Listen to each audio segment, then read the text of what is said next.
Hello students, Vinita's Hindi class में आपका स्वागत है। आज हम कक्षा 10 की पुस्तक क्षितिज के द्वितीय पाठ जो कि तुलसीदास जी द्वारा रचित है, राम लक्ष्मण परशुराम संवाद की यहाँ व्याख्या पढ़ेंगे। व्याख्या को बहुत सरल शब्दों में यहाँ समझाया गया है, तो पढ़ते हैं। Let's study Tulsidas.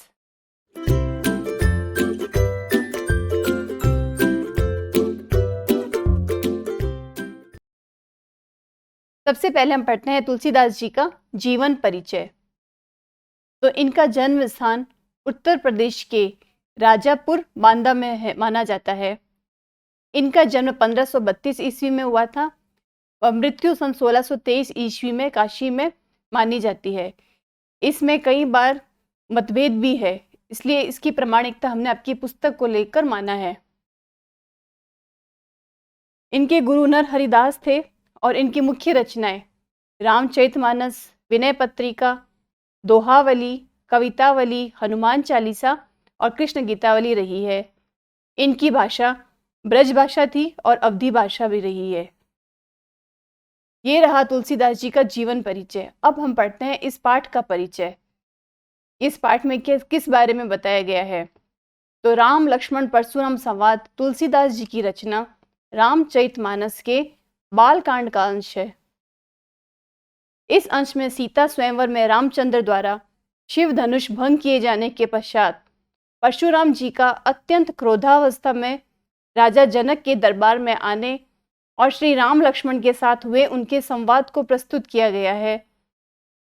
यहाँ प्रस्तुत प्रसंग की विशेषता यह है कि लक्ष्मण जी की वीर रस से भरी व्यंग्योक्तियां, यानी कि व्यंग्य से भरी हुई उनकी उक्तियां, और परशुराम जी की क्रोधाभिव्यक्ति। इसमें लक्ष्मण जी बार बार व्यंग्य करके परशुराम जी को क्रोध दिलाते हैं और परशुराम जी भी वापिस क्रोध से परिपूर्ण होकर अपनी अभिव्यक्ति करते हैं। तो अब पढ़ते हैं इसके काव्यांश। इसमें मुख्यतः 6 काव्यांश है। हमने प्रत्येक काव्यांश को खंडों में विभाजित किया है ताकि आपको अच्छे से समझा सके। इस काव्यांश में तुलसीदास जी ने उस घटना का वर्णन किया है जहां श्री राम के द्वारा शिव धनुष को तोड़ देने पर परशुराम जी क्रोधित हो जाते हैं। वे इतना अधिक क्रोधित हो जाते हैं कि धनुष तोड़ने वाले को अपना शत्रु तक मान लेते हैं। परशुराम जी को इतना अधिक क्रोध करता हुआ देखकर अनजाने में ही लक्ष्मण जी उनका उपहास करने लगते हैं, जिस पर परशुराम जी और अधिक क्रोधित हो जाते हैं। तो ये था इस काव्यांश का संदर्भ कि किस संदर्भ में ये बात कही गई है। अब हम पढ़ते हैं इस काव्यांश की व्याख्या। तो व्याख्या पढ़ने के लिए पहले इसकी चौपाई पढ़ते हैं। नाथ शंभु धनु भंज निहारा, होई केहूं एक दास तुम्हारा। तो यहाँ पर परशुराम जी के क्रोध को देखकर श्री राम बोलते हैं, हे नाथ, शंभु धनु यानी शिव जी का धनुष, भंज निहारा भंग करने वाला। यहाँ साइड में आपके लिए कठिन शब्द दे रखे हैं, भंज निहारा भंग करने वाला। तो परशुराम जी को देखकर श्री राम बोलते हैं, हे नाथ, शिव जी के धनुष को तोड़ने वाला, होई केहूं एक दास तुम्हारा, आपका ही कोई एक दास ही होगा। आयेसु कहा कही किन मोही, आयेसु अर्थात आज्ञा। सुनी रिसाई बोले मुनि को ही, और रिसाई से आशय है क्रोध करना। तो क्या आज्ञा है, आप मुझसे क्यों नहीं कहते? रामचंद्र जी परशुराम से कह रहे हैं कि आप मुझे आज्ञा दीजिए कि क्या आज्ञा है। यह सुनकर सुनी रिसाई बोले मुनि को ही, मुनि क्रोधित होकर बोले। क्या बोले मुनि? क्रोधित होकर, को ही अर्थात क्रोधित। सेवकु सो जो करे सेवकाई, अरि करनी करी करी लड़ाई। अरि करनी अर्थात शत्रु का काम। तो सेवक तो वह है होता है जो सेवा करे। अरि करनी करी करी लड़ाई, यानी कि शत्रु का काम करके तो लड़ाई ही करनी चाहिए। तो यानी कि इसे परशुराम जी ऐसे कहते हैं कि सेवक तो वह होता है जो सेवा करे, परंतु तुमने तो धनुष को तोड़कर शत्रु का काम किया है, तो शत्रु का काम करके तो लड़ाई ही करनी चाहिए। सुनहु राम जहि शिवधन तोड़ा, सहस बाऊ सम सो रिपु मोरा। तो हे राम सुनो, जिसने शिव जी के धनुष को तोड़ा है वह सहस बाहु के समान मेरा शत्रु है, यानी कि जिसकी 1000 भुजाएं हैं उसके समान वो मेरा शत्रु है। रिपु अर्थात शत्रु। सोई बिलगाऊं बिहाई ने समाजा, न त मारे जय ही ने सब राजा। बिलगाऊ से आशय है अलग होना। तो यहाँ परशुराम जी सभा को संबोधित करते हुए कहते हैं कि जिसने भी शिव धनुष को तोड़ा है वह इस समाज को छोड़कर अलग हो जाए या इस सभा को छोड़कर अलग हो जाए। न तो मारे जय ही सब राजा, नहीं तो सभी राजा मारे जाएंगे। सुनी मुनि बचन लखन मुस्काने, बोले परशुधरी अवमाने। तो परशुराम जी के ऐसे वचन सुनकर लक्ष्मण जी मुस्कुराए और क्या किया उन्होंने? अवमाने यानी कि अपमान करते हुए बोले, बहुधनु ही तोरी लड़काई, कबहु न असी रीस कीनी गोसाई। कि हमने बचपन में बहुत सी धनुहियां तोड़ी है। धनुहियां यानी छोटे छोटे धनुष। हमने लड़काई बचपन में बहुत से छोटे छोटे धनुष तोड़े हैं। कबहु न असी रीस कीनी गोसाई, गोसाई यानी कि संत स्वामी, परंतु ऐसी गुस्सा ऐसी क्रोध किसी ने नहीं किया है। ए धनु पर ममता के ही हेतु, सुनी रिसाई कह भृगुकुल केतु। लक्ष्मण जी अपनी बात आगे बढ़ाते हुए कहते हैं कि इस धनुष पर इतनी ममता किस कारण से है। सुनी रिसाई कह भृगुकुल केतु, यह सुनकर भृगुवंश की ध्वजा स्वरूप परशुराम, भृगुकुल केतु से आशय है भृगुवंश की ध्वजा स्वरूप, क्रोधित हो गए और कहने लगे, रे नृप बालक, काल बस बोलत तो ही न संभार। नृप बालक अर्थात राजा का पुत्र, हे राजपुत्र, तुम काल वश में होकर यानी कि काल के वशीभूत होकर बोलने में कुछ भी तुम्हें होश नहीं है।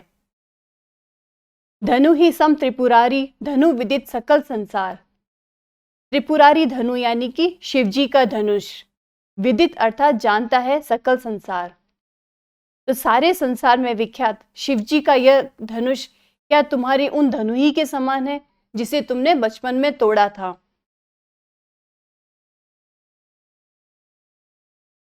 अब आता है अपना अगला काव्यांश। पहले काव्यांश का संदर्भ देखें तो इस काव्यांश में तुलसीदास जी वर्णन कर रहे हैं कि जब परशुराम जी अत्यधिक क्रोधित हो जाते हैं तो लक्ष्मण जी उनका और ज्यादा मजाक बनाने लगते हैं। लक्ष्मण जी की व्यंग्य भरी हुई बातों को सुनकर परशुराम जी उन्हें अपने क्रोध का परिचय देते हुए कहते हैं कि उनका फरसा बहुत भयंकर है, जो गर्भ में पल रहे बच्चों का भी नाश कर देता है।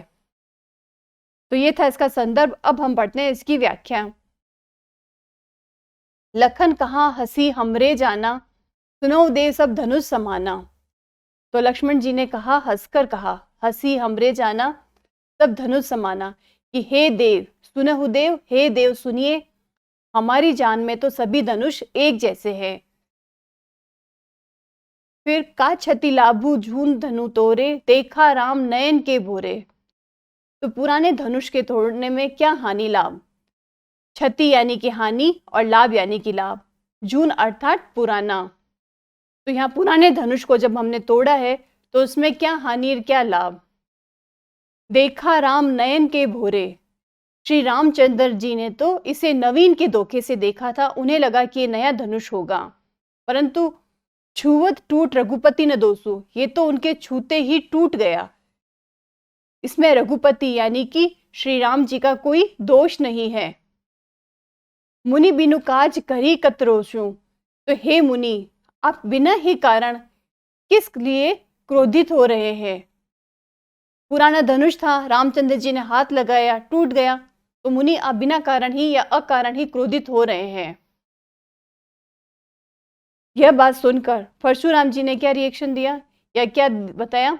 बोले चितई परसु की ओरा, रे सट सुने सुभाव न मोरा। परशुराम जी ने अपने फरसे की ओर देखकर बोला, अरे दुष्ट, तूने मेरा स्वभाव नहीं सुना। बालक बोली बदो नहीं तो ही, केवल मुनि जड़ जान ही मोही।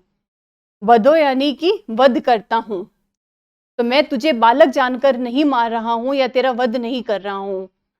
अरे मूर्ख, क्या तूने मुझे निरा मुनि ही जाना है। केवल मुनि जड़ जाने ही मोही, तुमने मुझे केवल मुनि ही माना है। बाल ब्रह्मचारी अति कोही, कोही अर्थात क्रोध। विश्व विदित क्षत्रिय कुल द्रोही, कि सारा संसार जानता है कि मैं क्षत्रिय कुल का द्रोही रहा हूं या फिर शत्रु रहा हूं, ये पूरे विश्व में विख्यात है। भुजबल भूमि भूप की बिनु कीन्ही, विपुल बार महिदेवन दीन्ही। मैंने अपनी भुजाओं के बल से, भुज बल यानी भुजाओं के बल से पृथ्वी को राजाओं से रहित कर दिया था। भूप बिनु कीन्ही यानी कि भूप अर्थात राजा, राजाओं के बिना मैंने इस पृथ्वी को कर दिया था। विपुल यानी कि बहुत बार मैंने, महिदेवन अर्थात ब्राह्मणों को, तो बहुत बार मैंने ब्राह्मणों को दे डाला था पृथ्वी को। सहस बहुभुज छेद निहारा, परसु बिलोकु महीप कुमारा। महीप कुमार यानी कि राजकुमार। तो हे राजकुमार, सहस्त्र बाहु की भुजाओं को काटने वाले, छेद निहारा यानी कि काटने वाला, मेरे इस फरसे को देखो। तो परशुराम जी लक्ष्मण जी को अपना फरसा दिखाते हुए बोल रहे हैं कि मैं तो बाल ब्रह्मचारी हूँ, अत्यंत क्रोधी हूँ, मैंने कई बार क्षत्रिय कुल का विनाश किया है, अपनी भुजाओं के बल से मैंने पृथ्वी को राजाओं से रहित कर दिया है और ब्राह्मणों को दे दिया है। इसके आगे वह कहते हैं कि मातु पितु हुई जनी सोच बस, करही महिष किशोर, गर्बन के अब्रक दलन, परसु मोर अति घोर। मातु पितु ही जनी सोच बस, करही करसी महिष किशोर। महिष किशोर से आशय है राजकुमार या राजा के बालक। तो यहाँ परशुराम जी कहते हैं, हे राजा के बालक लक्ष्मण, तुम मुझसे भिड़कर अपने माता पिता को चिंता में मत डाल, माता पिता को सोच में मत डाल, अपनी मौत को आमंत्रण मत दो। गर्भन के अबरक दलन, परसु मोर अति घोर।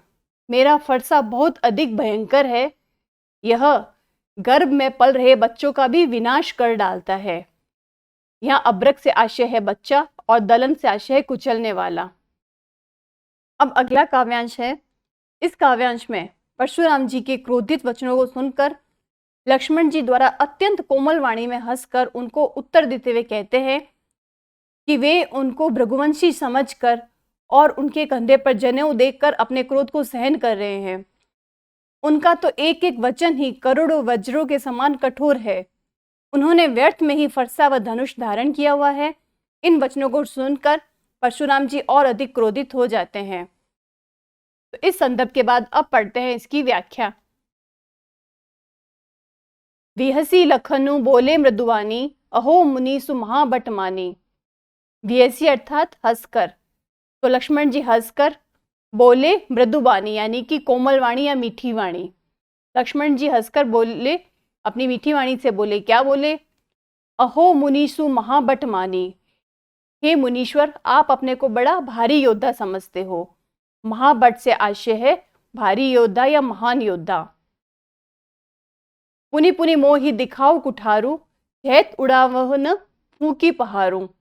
आप बार बार मुझे कुल्हाड़ी दिखाते हैं या अपना फरसा दिखाते हैं। फूंक से आप पहाड़ उड़ाना चाहते हैं। चाहत उड़ावनी फूकी पहाड़ू, अपनी फूंक से आप पहाड़ उड़ाना चाहते हैं। यहाँ कुंबड़ी तिया कोऊ नाई, जे तर्जनी देखी मरी जाही। तो यहाँ कुमड़े की बत्तियां यानी कि एक बहुत छोटा फल होता है कुम्मड़ बत्तियां, जो कि बहुत ही निर्बल सा होता है, वह जे तर्जनी देखी मरी जाही, उसके पास आप अपनी तर्जनी ले जाएं तो उसको देखते ही वह फल कुम्हला जाता है। तो यहाँ पर कोई भी निर्बल नहीं है जो आपके फरसे को देख करके घबरा जाए या कुम्हला जाए। देखे कुठारू सरासर माना, मैं कछु कहाँ सहित अभिमाना। कुठार और धनुष बाण देखकर ही मैंने कुछ अभिमान सहित कहा था, यानी कि मैंने आपके सामने जो वचन बोले थे वे मैंने आपके इस धनुष बाण को देखकर, आपके कुठार को देखकर ही बोले थे। सरासन से आशय यहाँ पर धनुष बाण है।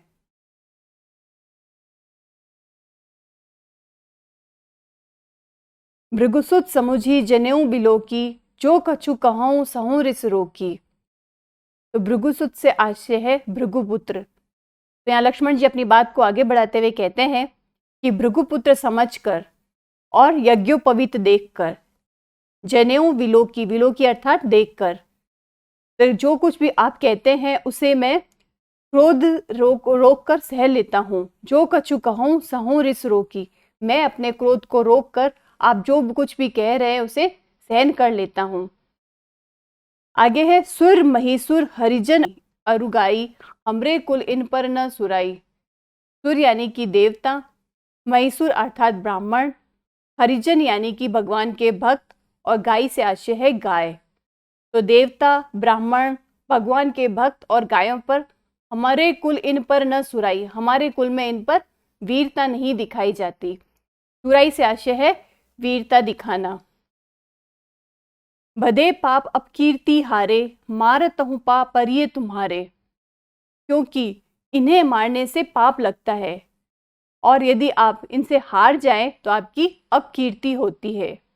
इसलिए मारत हूँ पाप परिये तुम्हारे, इसलिए यदि आप मारे तो भी आपके पैर ही पड़ना चाहिए। पा अर्थात पैर। कोटि कुले सम वचन तुम्हारा, व्यर्थ हरों धनु बाण कुठारा। इसमें लक्ष्मण जी फिर से व्यंग्य बाण चलाते हुए कह रहे हैं कि आपका एक वचन ही करोड़ों वज्रों के समान है। कोटि कुलिस सम वचन तुम्हारा, तो कुलिस यानी कि वज्र के समान कठोर, तो आपका एक वचन भी कठोर है। व्यर्थ धरऊं धनु बाण कुठारा, आपने तो व्यर्थ में ही धनुष बाण और कुठार को धारण कर रखा है। जो बिलो की अनुचित कहे हूं, क्षमो महामुनि धीर। सुनी सरोस भृगुवंश मणि, बोले गिरा गंभीर। तो यहाँ गिरा से आशय है वाणी और सरोस से आशय है क्रोध में भरकर। तो इसमें लक्ष्मण जी फिर आगे कहते हैं कि इन्हें देखकर मैंने अगर जो कुछ भी अनुचित कहा हो, जो बिलो की अनुचित कहे हूं, मैंने जो कुछ भी आपको अनुचित कहा हो, तो क्षमहु महामुनि धीर, तो हे धीर महामुनि आप मुझे क्षमा कीजिए। सुनी सरोज भृगुवंश मणि, बोले गिरा गंभीर।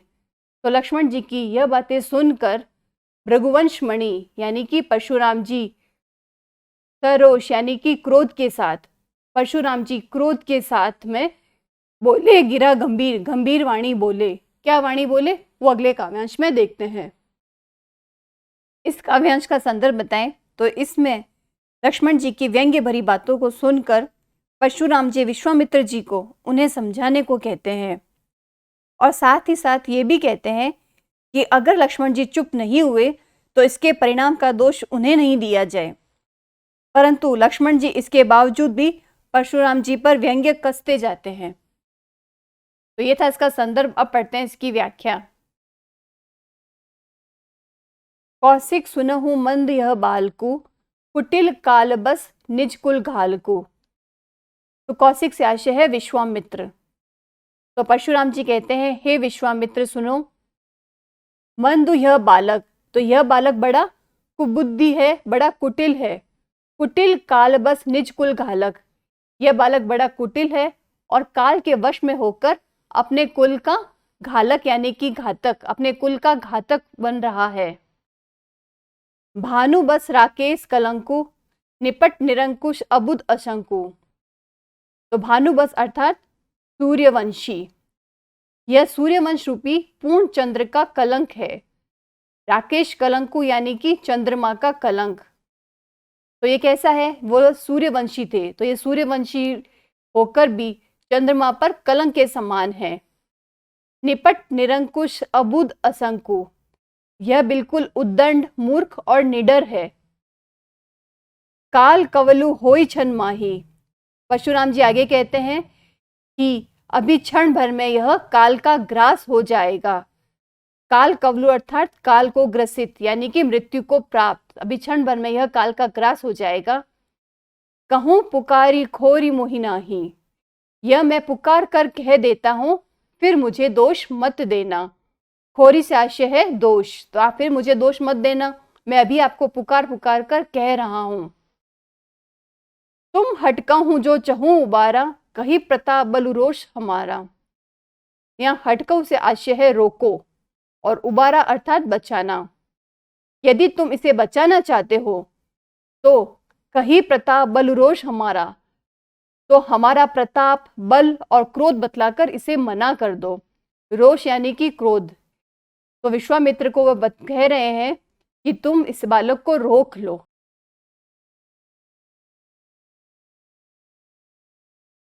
लखन कहो मुनि सुजस तुम्हारा, तुम ही अछत को बरने पारा। तो इस पर लक्ष्मण जी ने कहा, हे मुनि, आपका सुयश आपके रहते दूसरा कौन वर्णन कर सकता है। अच्छत से आशय है आपके रहते हुए, आपके रहते हुए आपके सुयश का वर्णन कोई दूसरा कौन कर पाएगा। अपने मुँह तुम आपनी करनी, बार अनेक भांति बहुबरनी। आपने अपने ही मुंह से अपनी करनी अनेकों बार बहुत प्रकार से वर्णन की है। देखिए लक्ष्मण जी बार बार व्यंग्य बाण चलाए जा रहे हैं। नहीं संतोषु त पुनि कछु कहूं, जनि रीस रो की दुसह दुख दहूं। यदि आपको नहीं संतोष त पुनि कुछ कहूं, इतने पर भी संतोष नहीं हुआ हो तो फिर कुछ कह डालिए, फिर कुछ कहो, फिर कुछ कह डालिए। जनि रिस रो की दुसह दुख दहूं। अपने इस क्रोध को रोककर, अपनी रीस को रोककर, अपने क्रोध को रोककर असहनीय दुख को मत सहिए। वीव्रति तुम धीर अछोबा, गारी देत न पावो शोभा। वीव्रति, आप तो वीरता का व्रत धारण करने वाले हैं, आप महाबली हैं, तो आपको ये धैर्यवान और क्षोभ रहित है। गारी देत न पावो शोभा, आपको गालियां देना शोभा नहीं देता है। आगे दोहे में देखते हैं क्या कहते हैं। सूर समर करनी करही, कहीं न जना वही आपू। विद्यमान रन पाए रिपु, कायर कथई प्रतापो। सूर से आशय है शूरवीर। तो शूरवीर तो युद्ध में शूरवीरता का प्रदर्शन करते हैं। समर यानी कि युद्ध, और रन से आशय भी युद्ध होता है। रिपु यानी कि शत्रु। तो शूरवीर तो अपनी युद्ध में अपनी शूरवीरता का प्रदर्शन करते हैं। कहीं न जना वही आपू, अपने आप का वर्णन बार बार कहकर नहीं जनाते हैं कि मैं ये हूं, मैं वो हूं, वो सीधा प्रदर्शन करते हैं। विद्यमान रन पाई रिपु, कायर कथई प्रतापु। शत्रु को युद्ध में उपस्थित पाकर कायर ही अपने प्रताप की डींग मारा करते हैं या अपने यश का वर्णन किया करते हैं। तो ये लक्ष्मण जी बड़े ही तीक्ष्ण बाण चलाए जा रहे हैं परशुराम जी पर। अब आता है अगला काव्यांश, जिस काव्यांश में हमें पता चलता है कि लक्ष्मण जी कितने निडर स्वभाव के थे। परशुराम जी और अधिक क्रोध में आकर कहते हैं कि वे लक्ष्मण जी को बालक समझकर माफ कर रहे थे, परंतु अब वे और सहन नहीं कर सकते। परशुराम जी जो आज तक सभी क्षत्रियों पर विजयी रहे हैं, वे राम लक्ष्मण को भी एक साधारण क्षत्रिय ही समझ रहे हैं, जिस कारण विश्वामित्र जी उनकी अज्ञानता पर मन ही मन हंस रहे हैं। तुम तो कालू हाक जनुलावा, बार बार मोही लागी बुलावा। कालू से आशय है काल या मृत्यु। तो यहाँ पर लक्ष्मण जी परशुराम जी से कह रहे हैं कि आप तो मानो काल को हाक लगाकर बार बार उसे मेरे लिए बुला रहे हो। बार बार मोही लागी बुलावा, आप मेरे लिए उस काल को बार बार हाक लगाकर बुला रहे हो। हाक से लगाना मतलब आवाज लगाना। सुनत लखन के वचन कठोरा, परसु सुधारी धरऊं कर घोरा। तो लक्ष्मण जी के कठोर वचन सुनते ही परसु सुधारी धरऊं कर घोरा, परशुराम जी ने अपने भयानक फरसे को सुधार कर हाथ में ले लिया, यानी कि उसकी दशा को ऐसे पकड़ लिया जैसे कि वे उस पर अब हमला करने वाले हैं। और बोले, अब जनि देई दो सुमोहि लोगू, कटु बादी बालक कु बद जोगू। कि यह कड़वा बोलने वाला बालक मारे जाने के योग्य ही है। अब लोग मुझे दोष न दें। अब जनि देई दो सुमोहि लोगू, अब लोग आप मुझे दोष मत देना। कटु यानी कि कड़वा, ये कड़वा बोलने वाला बालक वध करने के योग्य ही है। बधु जोगु यानी कि वध के योग्य। बाल बिलो की बहुत में बाचा, अब यह मर निहार भा साचा। इस बालक को देखकर मैंने बहुत बचाया, यानी मैंने सोचा यह बालक है इसलिए इतनी देर से इसे बचा रहा था, परंतु अब यह मर निहार भा साचा, अब यह सचमुच मरने को ही आ गया है। कौशिक कहा क्षमी अपराधु, बाल दोष गुण घन ही न साधु। तो यहाँ विश्वामित्र जी उनसे परशुराम जी से प्रार्थना करते हुए कहते हैं, क्षमी अपराधु, कि आप इसका अपराध क्षमा कीजिए, लक्ष्मण जी का अपराध क्षमा कीजिए। बाल दोष गुण घन ही न साधु, क्योंकि बालकों के दोष और गुण को साधु लोग गिनते नहीं हैं, यानी कि देखते नहीं है। इसके प्रत्युत्तर में परशुराम जी क्या कहते हैं? खर कुठार में अकुरण को ही। मैं अकुरण, अकुरण से आशय होता है जिसमें दया और करुणा नहीं हो। तो परशुराम जी बोलते हैं कि तीखी धार का कुठार, और मैं दया रहित और क्रोधी हूँ, यानी कि मेरे अंदर दया का भाव नहीं है। कोही यानी कि मैं क्रोधित व्यक्ति हूँ और मेरे हाथ में तीखी धार का कुठार है। आगे अपराधी गुरुद्रोही, और मेरे आगे एक गुरुद्रोही और अपराधी सामने खड़ा है जो कि उत्तर दे रहा है। उत्तर दे छोड़ो बिनु मारे, केवल कौशिक सील तुम्हारे। इतने पर भी छोड़ो बिनु मारे, मैं उसे बिना मारे छोड़ रहा हूं। तो हे विश्वामित्र, तो केवल कौशिक सील तुम्हारे, कौशिक यानी कि विश्वामित्र, तो हे विश्वामित्र, केवल तुम्हारे प्रेम की वजह से या सिर्फ तुम्हारी वजह से मैं इसे छोड़ रहा हूं।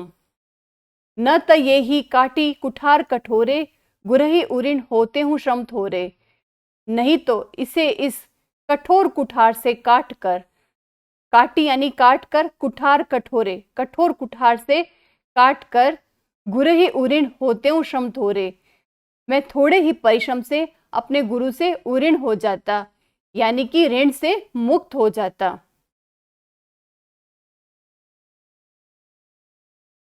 गादी सुन के हृदय हसी, मुनि हरि अरि सूझ, अय में खांड न उख में, अजहु न बूझ अबूझ। तो परशुराम जी के इन वचनों को सुनकर विश्वामित्र जी हृदय में हंसकर बोले। गादी सुनो यानी कि विश्वामित्र, तो यहाँ विश्वामित्र जी को हृदय हंसी, हृदय में हंसकर बोले यानी मन ही मन उन्हें हंसी आ गई। क्या बोले वह? मुनि हरि अरि सूझ, कि परशुराम जी को हरा ही हरा सूझ रहा है। हरा ही हरा से आशय है कि मतलब सर्वत्र विजयी होने के कारण वे श्री राम लक्ष्मण को भी साधारण क्षत्रिय ही समझ रहे हैं।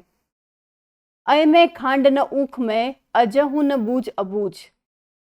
वह श्री राम लक्ष्मण जी को साधारण इस तरह समझ रहे हैं जैसे कि वह रस की खांड हो, परंतु वे रस की खांड नहीं अपितु फौलाद की बनी हुई खांड यानी कि तलवार है, जो कि मुंह में लेते ही गल जाए।